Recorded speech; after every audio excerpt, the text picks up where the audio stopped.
बाहर चला गया, रहेगा तो अस्तित्व में। उसका क्या हो गया, आकार आयतन घन बदल गया, आकार आयतन घन बदल गया, उसमें क्या हो गया, उसके ऊपर जो प्रभाव पड़ा वो सम विषम मध्यस्थ में वो विषम हो गया। अच्छा, हाँ वही मैं पूछ रही, उसके ऊपर भी पड़ गया, तो वो जो वो विषम हो गया, वो नेचर में मिल गया। ऐसा क्या बात, क्या बात, ऐसे निकलते जाएगा, चर्चा करते जाओ। ये देखो, ये भी एक सोचने की बात है कि पुराने समय में ज्ञान चुप रहने से आता था, ये बोलने से आता है।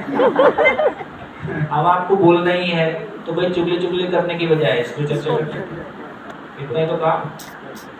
भैया मानव का एग्जाम्पल ले सकते हैं, मानव एग्जाम्पल ले सकते हैं परस्परता में उनका, कि किसी को मिलके तो श्रम फील होता है, पॉजिटिव फील होता है, किसी को मिलके उनके गुण के आधार पे विषम फील होता है, नेगेटिविटी फील होता है, और जो रह जाता है वो मध्यस्थ है। देखो लोग नौकरी लगवाने को सम मानते हैं, हम नौकरी छुड़वाने को सम मानते हैं। ऐसा नहीं है, ऐसा मैसेज जाएगा कि आपके हमने कितनों की नौकरियां छुड़वाई, नौकरी छुड़वा के उनको मुक्त करवा दिया, बंधन से, नौकरी बंधन से मुक्त।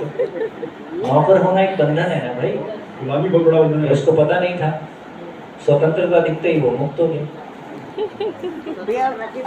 ऐसा कोई सिस्टम आ जाए कि हम छोड़ दें तो ये बच्चे जो प्रयास कर रहे हैं ना, इनमें से किसी को मिल जाए वो जगह। इनको बंधन में लाना चाहते हैं, बंधन से इतना मोह है, इनको तो आना ही है ना, इसलिए क्यों आना है, जरूरी थोड़ी शरीर चलाने के लिए, शरीर चलाने के लिए कुछ और काम कर लें, वही वाली क्यों, भाई आप उसको ठीक कर दो तो आ जाएगा, जरूरी नहीं है। तो इसका मतलब ये हुआ, मैं नहीं बोल रहा हूँ कि नौकरी करना खराब है, हो सकता है, लेकिन मैं ये जरूर बोल रहा हूँ कि स्वतंत्र होना उससे जरूरी बंधन में फंसे ही ना। तो या तो दम है तो नौकरी का माहौल बदलो, है ना, तो या तो नौकरी बदल दो या नौकरी को बदल दो,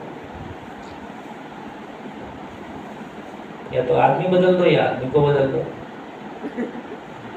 एक भोपाल में, मध्य प्रदेश में चीफ सेक्रेटरी थे, कभी हम उनसे गायत्री परिवार के जमाने में मिले, उनसे हमारी दोस्ती वोस्ती हो गई। गायत्री परिवार के समय हम लोग उस संगठन में थोड़े प्रभावशाली हुआ करते थे। तो एक दिन हमने उनसे ज़्यादा बातें किया तो बोले देखो ऐसा करो, मैं आपको डिस्ट्रिक्ट दे देता हूँ, डिस्ट्रिक्ट का सारा फंड आपको दे देता हूँ, डिपार्टमेंट वहाँ से विड्रॉ कर लेता हूँ, उसमें कोई डिपार्टमेंट नहीं रहेगा, आप जो चाहे करो, तैयार हो। उसके बाद हम मुश्किल में आ गए, ये तो मार डालेंगे। तो उसने कहा देखो मेरे पास तो ऐसे ही लोग, उससे ही काम चलाना पड़ता, हम कितने लोगों को सस्पेंड करें। तो हम कोशिश तो यही करते हैं, तो या तो आदमी बदल जाए या तो आदमी बदल दिया जाए, माइक ले यही तो कर सकते हैं, या तो आदमी बदल जाए या आदमी बदल दिया जाए, है ना। तो फाइनली आदमी ही बदल जाए, यही ठीक है। इस बार नहीं बदलेगा तो मर के अगली बार बदलेगा। उसी प्रश्न में एक और स्थिति कि कुछ खाया उससे शरीर पुष्ट हुआ, वो तो हो गया सम, लेकिन शरीर को नुकसान हो गया, सपोज शरीर मर भी गया तो वो तो विषम हुआ, तो और विषम वो पदार्थ भी हो गया, तो एक स्थिति ये भी तो नहीं, वो विषम पदार्थ हो गया, विषम हो गया, उसका विषम होना उसकी नियति, पदार्थ का विषम होना वो उस चेन में है। हाँ। तो जड़ संसार को जड़ संसार, यदि आदमी गलती ना करे तो शरीर का मरना भी एक तरह से प्राकृतिक घटना, वो उसी प्रकृति की घटना में है। जैसे पेड़ मरता है एजिंग से, अब शरीर एजिंग से मर ही नहीं रहा, पहले ही मर जा रहा है। उटपटांग खाना, उटपटांग दवाई, उटपटांग वातावरण, उटपटांग सोच, तो हमारी मौत प्राकृतिक, शरीर की मौत अभी प्राकृतिक नहीं हो रही, तो वो ये अप्राकृतिक मौत लॉस है, विषम परिस्थिति है, विषम परिस्थिति है। तो इसका मतलब ये हुआ कि यदि कुछ भी उल्टा सीधा खाने से शरीर विषम में चला गया, लेकिन वो जो दवाई थी उसको तो विषम में अपने तरीके से जाना ही था, उसको कोई नुकसान नहीं हो रहा। शरीर किसी के लिए साधन है, प्रॉब्लम शरीर की भी नहीं है, प्रॉब्लम किसकी हो गई, उस शरीर के माध्यम से। ये बिल्कुल वैसे ही है कि मेरे को 3 घंटे का एग्जाम देना था और 2.5 घंटे में ही मेरे को उठा दिया गया, और जो मेरा आधा घंटे का लॉस हुआ उस बीच में मुझे जो मैं लिख देता, मेरी जागृति सुनिश्चित हो जाती, वो लॉस मेरे को रह गया। तो शरीर का स्वस्थ रहना इस सेंस में आवश्यक है कि मानव उस शरीर से अपनी जागृति सुनिश्चित करे, और शरीर का ही दुख पाता रहेगा तो जागृति क्या करेगा। तो इस सेंस में बाकी तो वो तो अभी भी, यदि वो गोली जो मैंने खाई थी, टैबलेट जो मैंने खाई थी, वो अभी भी पदार्थ अवस्था ही थी। पदार्थ अवस्था में संगठन विघटन होते ही रहता है, उसमें वो और संगठन विघटन हो गया, नए रूप में फिर उपलब्ध होता रहेगा, तो वो अपनी जगह चलते। हाँ, उस दवाई का भी दुरुपयोग हो गया इस सेंस में, क्या उसको भी लगाने में मानव श्रम लगा होगा, तो इस सेंस में कहेंगे तो फिर वो जिसने मानवता ने मिलकर वो साधन पैदा किया, उस साधन का दुरुपयोग हो गया। तो ऐसे बहुत सारे एंगल हम निकालेंगे, निकलते रहे। लेकिन काम की बात ये हो जाए, हमको ये ध्यान में आ गया कि एक इकाई का दूसरी इकाई पे जो प्रभाव है, इसका नाम गुण है।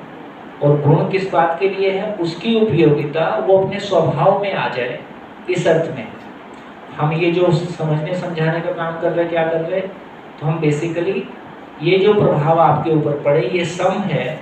ये सम क्या चीज के लिए है, आप दीर्घता वीरता उदारता को पा जाए, और ब्रह्म में मैं भी दीर्घता वीरता उदारता को पा जाऊं, तो हम सब सम को पा जाए, ताकि फाइनली अपनी मध्यस्थिति को पा जाए। भैया एक बहुत सुंदर बात निकल के आई, परिस्थिति शब्द से।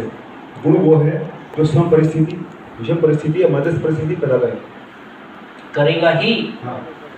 गुण का मतलब ही है, हाँ। या तो सम पैदा होगा, या विषम होगा, या मध्यस्थ होगा। हाँ।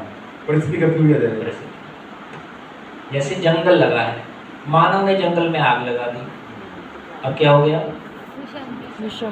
वो विषम हो गया। विषम एक दिन उसको प्राकृतिक रूप में होना था, लेकिन इतने साल वो ऑक्सीजन देता, इतने साल वो पत्ती देता, जमीन की उपजाऊ शक्ति को बढ़ाता, उसके पहले हमने उस लॉस को कर दिया। तो ये विषम मानव कृत है। तो ग्लोबल वार्मिंग और फैमिली वार्मिंग के रूप में जो विषम उपलब्ध हुआ, जो विषम प्रभाव उपलब्ध हुआ, ये मानव के लिए सार्थक नहीं हुआ।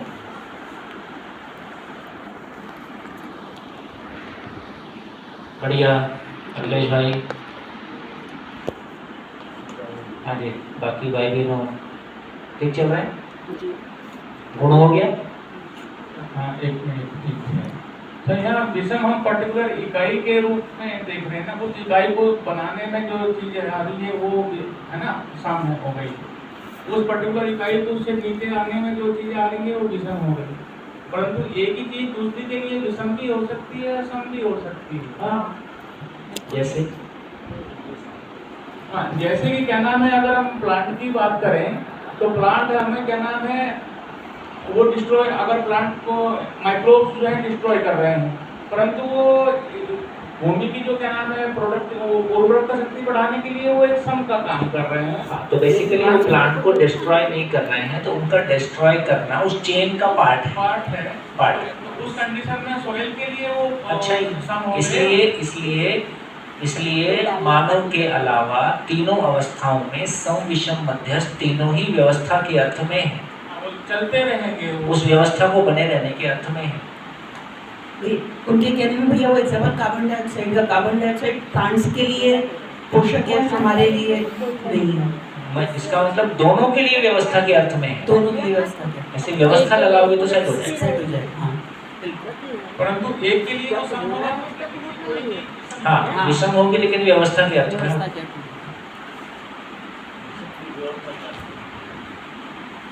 है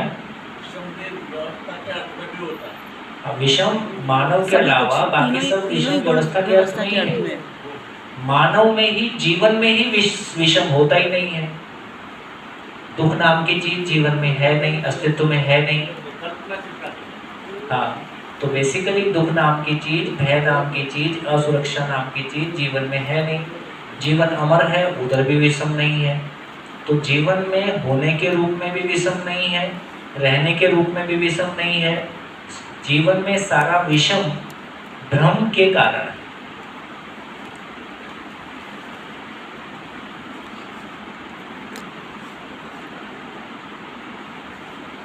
बढ़िया, ब्रह्मा विष्णु महेश के दर्शन हो गए, ईश्वर दर्शन हो गए, देवी देवता दर्शन हो गए, और क्या चाहिए बता? ईश्वर में कैटेगरी, हमने बना दी। हाँ ईश्वर एक्चुअली हम लोग मिक्स करते हैं ना, ईश्वर और भगवान को मिक्स करते हैं। भगवान शब्द, देवी देवता शब्द जीवन के साथ जुड़ता हुआ ठीक लगता है, ईश्वर शब्द व्यापक के साथ जुड़ता हुआ ठीक लगता है, लेकिन हम ईश्वर को हम कर्ता पद में भी रखते हैं और व्यापक पद में भी रखते हैं, वो कंफ्यूजन हो गया। आगे चलो। हाँ ये तीनों अवस्थाओं का जो स्वभाव गुण है वो मानव के लिए सम में है। तीनों अवस्थाएं, बहुत बढ़िया। अब देखो कैसा हो गया, तीनों अवस्थाओं का मानव के लिए क्या योगदान है? सम के लिए और मध्यस्थ के लिए, है ना? सम के लिए तीनों अवस्था, किसके लिए? शरीर के लिए कि मैं के लिए? शरीर के लिए, ये समझना होगा। तो तीनों का योगदान, तीनों से मानव प्रकट हुआ, मानव का शरीर प्रकट हुआ, और तीनों ही उसके शरीर को बनाए रखने के लिए भी जिम्मेदार हैं, सम के लिए भी जिम्मेदार हैं। ठीक हो गया। और प्रकृति में शरीर भी विषम होता है, क्योंकि जड़ भी, शरीर भी मनुष्यत्र प्रकृति में आते हैं। कोशिकाओं से बनी रचना है। जागृत जीवन के सम और मध्यस्थ के लिए जिम्मेदार है। जागृत जीवन नहीं होगा तो जीवन सम और मध्यस्थ की ओर नहीं जाएगा। शरीर मर गया, वापस मरेगा तो प्राकृतिक रूप में भी मरेगा ना। परंपरा के अर्थ में, व्यवस्था के अर्थ में। हाँ, शरीर का मरना, व्यवस्था इकाई को देखेंगे तो उसमें विषम दिखाई दे रहा है, लेकिन फाइनली